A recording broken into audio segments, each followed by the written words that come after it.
The number of responders has been discussed.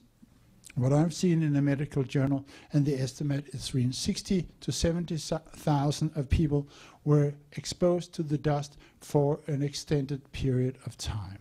And last year, there were published a paper in Experimental Health Perspectives by a group of doctors from the Mount Sinai Medical School in Manhattan. And they looked into the lung tissue on World Trade Center responders, and we should see what they found. The picture to the left here is from a lung tissue, and they found some thread-like tubular structures in 4 out of 7 patients which were ill, in numbers ranging from 11,000 to 230,000 per gram wet tissue. This is the same material which they found also in the World Trade Center dust, which is moving around here somewhere. Carbon nanotubes, what are they? Well, they are tubes made of carbon, but they are very, very, very small. They're very, very strong. They're hundreds of times stronger than spiderweb.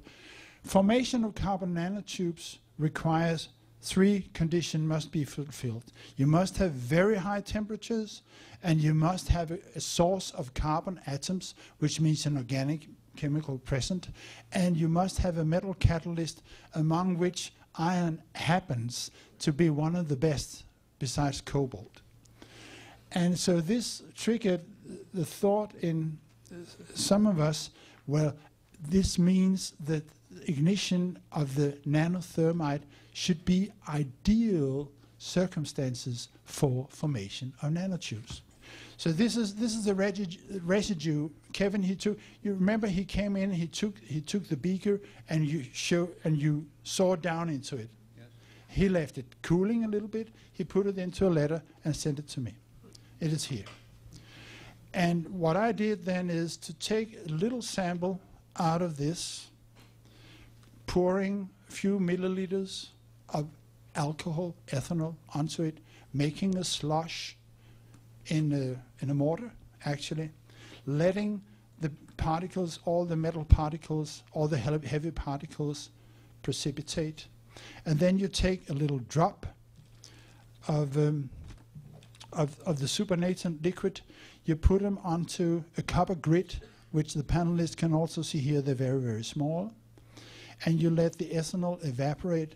You put them into a transmission electron microscope, and this is what you see.